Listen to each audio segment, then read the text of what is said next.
السلام علیکم ورحمۃ اللہ وبرکاتہ دوستوں، میں محمد راشد اقبال اور آپ دیکھ رہے ہیں میرا یوٹیوب چینل ٹیچر سویل۔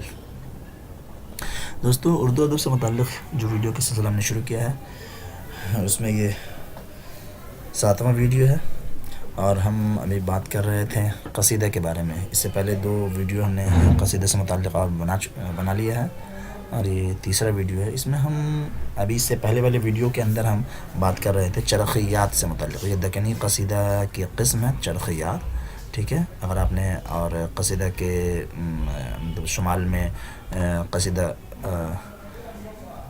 گوئی کا آغاز کیسے ہوا، دکنی میں قصیدہ گوئی کا کیا تاریخ ہے، وغیرہ وغیرہ، ان چیزوں کا ہم نے مختصراً ذکر کیا ہے۔ اب ہم یہاں پہ کچھ قصیدہ گو شعراء کے بارے میں معلوم کرنا چاہتے ہیں، ٹھیک ہے۔ دیکھیے، تو یہ ہے مرزا رفیع سودا۔ نام مرزا رفیع سودا ہے، والد کا نام مرزا شفیع ہے، اور والد کا پیشہ تجارت تھا، جبکہ ان کا خاندان بخارا سے ہندوستان آیا تھا، ٹھیک ہے، اور خاندانی پیشہ سیپا گری تھا، ٹھیک ہے۔ تو اس میں جو امتحان وغیرہ میں جو پوچھتے ہیں وہ والد کا نام بھی پوچھ سکتے ہیں، تجارت بھی پوچھ سکتے ہیں، یعنی جو چیزیں ہیں وہ کچھ بھی پوچھ سکتے ہیں۔ بہرحال جو کمپٹیٹیو ایگزامس ہوتے ہیں اس میں تو بس پڑھیں اور ان چیزوں کو دھیان رکھیں۔ والد کا نام مرزا شفیع، تجارت پیشہ، اور خاندانی پیشہ ان کا سیپا گری تھا۔ والد ان کے تجارت کرتے تھے، بخارا سے یہ لوگ یہاں آئے تھے، ٹھیک ہے۔ یہ انفارمیشن ہے۔ سودا کی ولادت جو ہے 1707 میں دلی میں ہوئی اور یہیں پرورش پائی۔ سودا نے پہلے فارسی میں شاعری کا آغاز کیا، لیکن پھر سودا نے اپنے استاد مرزا سراج الدین خان آرزو کے مشورے پہ عمل کرتے ہوئے اردو شاعری شروع کر دی۔ یہ بھی جو ہے آپ کو کئی دفعہ پوچھا جاتا ہے، ٹھیک ہے۔ سودا قصیدہ گو شاعر ہیں۔ سب سے پہلے انہوں نے فارسی میں شاعری کا آغاز کیا، تو پھر کس کے مشورے پہ انہوں نے اردو میں شاعری شروع کی؟ سراج الدین علی خان آرزو، یہ ان کے استاد ہیں، ان کے کہنے پہ، ٹھیک ہے۔ اچھا، اردو شاعری میں سودا کو اتنی مقبولیت ملی کہ لوگ ان کو ملک الشعراء کہنے لگے، حالانکہ یہ خطاب کوئی بادشاہ یا کوئی بہت بڑا آدمی شاعر کو دیتا ہے۔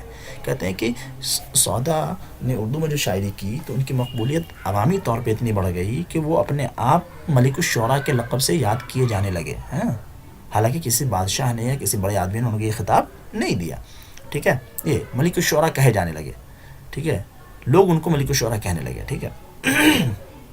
آگے دیکھیں، دہلی کی تباہی کے دور میں دیگر اصحاب فن کی طرح سودا بھی 1760 میں دہلی چھوڑ کر فروخ آباد، پھر وہاں سے فیض آباد اور پھر لکھنؤ چلے گئے۔ بالآخر 26 جون 1781 کو لکھنؤ میں سودا کا انتقال ہوا، ٹھیک ہے۔ تو دوسری بات یہ اس کے اندر کہ یہ ایک طرح سے سوال کیا جاتا ہے کہ وہ کون سے شعراء ہیں جو دبستان دہلی اور دبستان لکھنؤ دونوں میں جن کا شمار ہوتا ہے، یا اسی طریقے سے وہ ہیں تو آپ کو دہلی میں پرورش پائی لیکن وہ بعد میں لکھنؤ میں انتقال کیا، یعنی دبستان لکھنؤ کے شاعر بن گیا، ٹھیک ہے۔ تو ان میں سودا کا بھی نام آتا ہے۔ اس طرح کے بھی سوالات ہوتے ہیں، ٹھیک ہے۔ تو یہ دھیان رکھیں کہ سودا پیدا تو دہلی میں ہوئی، پرورش بھی دہلی میں ہوئی، لیکن دلی کی تباہی کے بعد یہ دہلی چھوڑ کر فروخ آباد گئے، پھر فروخ آباد سے فیض آباد گئے، پھر فیض آباد سے لکھنؤ گئے، اور بالآخر ان کا انتقال لکھنؤ میں ہوا، ٹھیک ہے۔ سودا پہلے اردو شاعر ہیں جنہوں نے قصیدہ نگاری کے فن میں باقاعدگی پیدا کی اور اسے سنوارا، اس لیے سودا کو فن قصیدہ نگاری کا نقاش اول کہا جاتا ہے۔ قصیدہ نگاری کے جو جزئیات ہوتے ہیں، ہے نا، باقاعدہ فن کے مطابق انہوں نے قصیدہ نگاری شروع کی، ٹھیک ہے۔ تو اس وجہ سے فنی قصیدہ نگاری آپ اس کو کہہ سکتے ہیں، قصیدہ نگاری کے فن میں باقاعدگی پیدا کی، یعنی فنی قصیدہ نگاری انہوں نے شروع کیا۔ تو اس اعتبار سے قصیدہ کو فن قصیدہ نگاری کا نقاش اول کہا جاتا ہے۔ سوال یہ ہے، سوال اس طرح سے بنے گا کہ فن قصیدہ نگاری کا نقاش اول کون ہے؟ سودا ہے، ٹھیک ہے۔ یہ سودا نے تقریباً 39 قصیدے لکھے، یہ بھی ایک اچھا انفارمیشن ہے کہ ٹوٹل قصیدہ جو ہیں سودا کے کتنے ملتے ہیں؟ 39، ہے نا، یعنی 39 قصیدے انہوں نے لکھے ہیں۔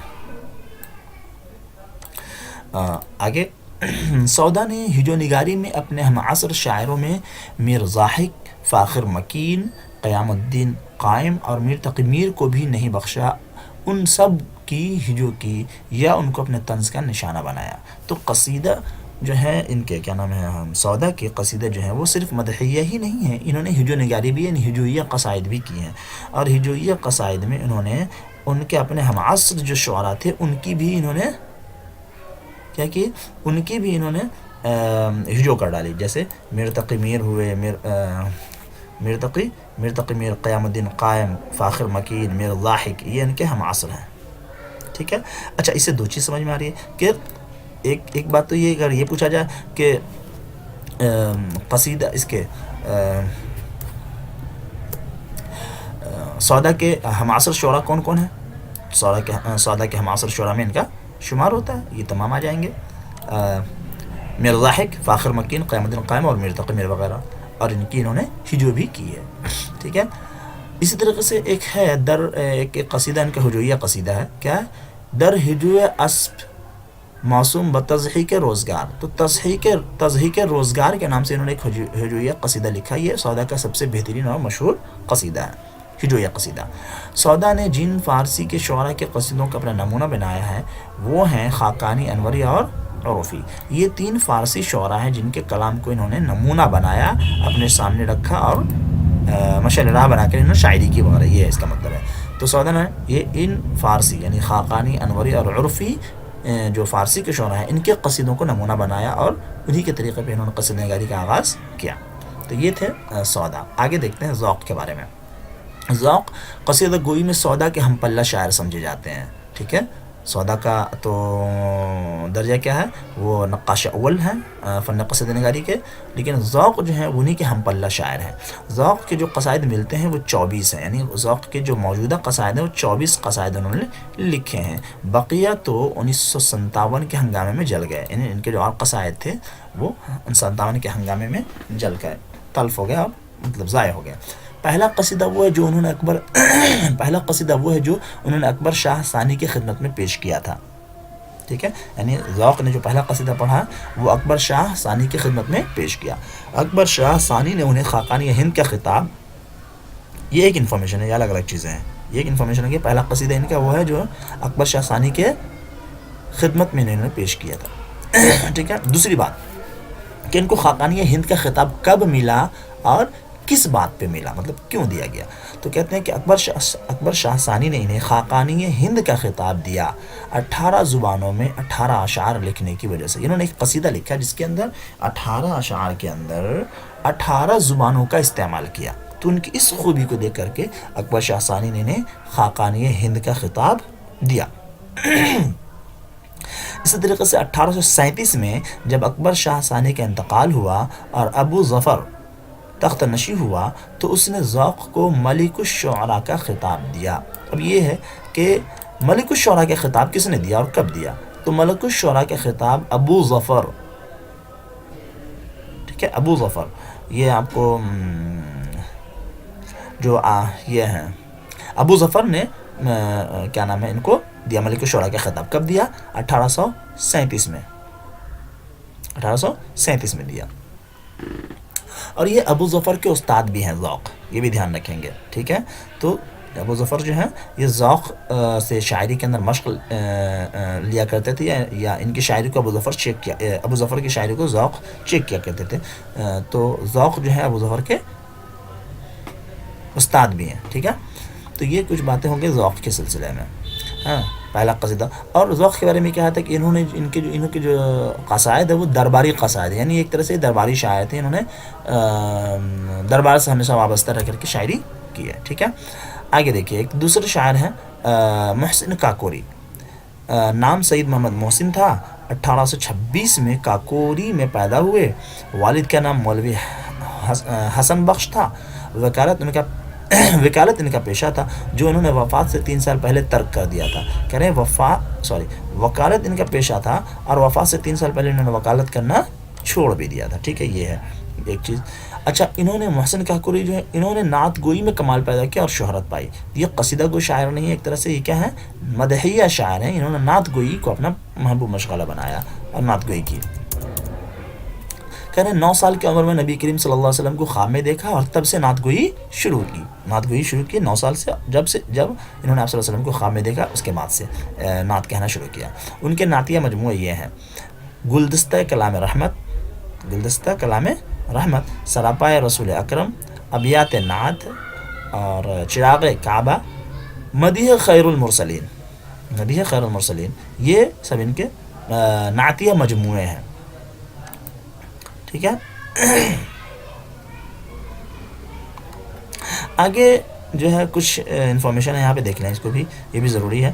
قطب شاہی دور گولکنڈہ میں رہا، یہ بار بار آتا ہے قطب شاہی اور عادل شاہی، تو یہ ہے کہ قطب شاہی کہاں گولکنڈہ میں رہا اور عادل شاہی بیجاپور میں حکومت تھی، عادل شاہی بادشاہوں کی، ٹھیک ہے. غواسی ابراہیم قطب شاہ کے دور میں پیدا ہوا اور عبداللہ قطب شاہ کے دربار سے وابستہ ہوا، تب اس کی شہرت ہوئی. کیا کہہ رہے ہیں کہ غواسی جو ہے یہ ابراہیم قطب شاہ کے بیٹے علی عادل قطب شاہ، ٹھیک ہے، اس کے بیٹے عبداللہ قطب شاہ. تو کہہ رہے ہیں کہ غواسی ایک ایسا شاعر ہے جو پیدا کس میں ہوا تھا؟ ابراہیم قطب شاہ کے دور میں پیدا ہوا، لیکن اس کی پوری زوانی گزر گئی اور اسے کوئی شاعری میں مقام نہ مل سکا اور کوئی شہرت نہ مل سکی. لیکن بالآخر عبداللہ قطب شاہ کے دور میں جا کر کے ان کو شہرت ہوئی اور پھر ان کو عبداللہ قطب شاہ کے دربار سے وابستگی ہوئی، پھر ان کو ملک الشعراء کا خطاب ملا، ٹھیک ہے. یہ پہلے بھی آ چکا ہے، تو یہ دھیان رکھنے والی چیز ہے. ان کی شہرت اس کی تین مثنویوں کی وجہ سے ہے. غواسی کی شہرت ان کی تین مثنوی ہے. تینوں مثنوی کیا ہے؟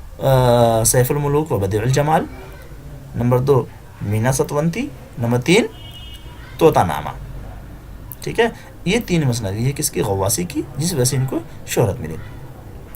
بیجاپور کا ایک شاعر ہے نصرتی، یا عادل شاہی بیجاپور، وہاں کے ایک شاعر ہے نصرتی دکنی ادب میں بڑی اہمیت رکھتا ہے. اس نے محمد عادل شاہ اور علی عادل شاہ کا دور دیکھا، علی عادل شاہ کا دور دیکھا اور علی عادل شاہ شاہی کے دربار کا ملک الشعراء بھی رہا. ابھی دیکھیے نصرتی کے بارے میں کیا بتایا تھا کہ یہ نصرتی جو ہے محمد عادل شاہ کے دور میں پیدا ہوا، ٹھیک ہے، لیکن علی عادل شاہ ثانی شاہی کے دربار کا یہ ملک الشعراء بنا، ٹھیک ہے. یہ دھیان رکھنا ہے. علی عادل شاہ ثانی جو ہے شاہی، ان کے دربار کا یہ ملک الشعراء بنا. ان کی تین مثنویاں کیا کیا ہیں؟ گلشن عشق، علی نامہ، تاریخ اسکندری. یہ پہلے آ چکا ہے، میں نے بتایا کہ گلشن عشق کے اندر نصرتی کی جو کیا حیات اپنی حیاتی زندگی کے بارے میں لکھا ہے، اور علی نامہ اور تاریخ اسکندری جو ہے یہ کیا ان کی رزمیہ کلام ہے، ٹھیک ہے. اور علی نامہ اور تاریخ اسکندری رزمیہ کلام ہے، ٹھیک ہے دوستوں. تو یہ ہوا آپ کو قصیدہ سے متعلق کچھ قصیدہ کو شاعر، قصیدہ کی تعریف، قصیدہ کے اقسام اور کچھ ضروری چیزیں جو نوٹس کے شکل میں ہیں ہم نے یہاں ڈسکس کی ہیں. اور قصیدہ کا موضوع آج یہاں مکمل ہوا. اس کے بعد ہم رباعی کو ڈسکس کریں گے، اور ایک مرتبہ یہ سارے نوٹس مکمل ہو جائیں تو پھر ہم کچھ MCQs جو ہوتے ہیں ملٹیپل چوائس کویشچن کو بھی ارینج کرنے کی کوشش کریں گے، ٹھیک ہے دوستوں. تو اگر یہ ہماری کوشش اچھی لگ رہی ہے آپ کو اور یہ آپ کے لیے معلوماتی ہے اور اس سے کچھ آپ کے علم میں اضافہ ہو رہا ہے تو اسے دیکھیں، زیادہ سے زیادہ لائک کریں، شیئر کریں. اور اگر آپ نئے ہیں ہمارے YouTube چینل کو تو سبسکرائب نہیں کیا ہے تو ضرور سبسکرائب کر لیں تاکہ نوٹیفیکیشن ملتا رہے دوستوں. ٹھیک ہے، اپنا خیال رکھیں، خوش رہیں. پھر ملتے ہیں اگلے کسی ویڈیو میں. جب تک کے لیے خدا حافظ. السلام علیکم ورحمۃ اللہ وبرکاتہ.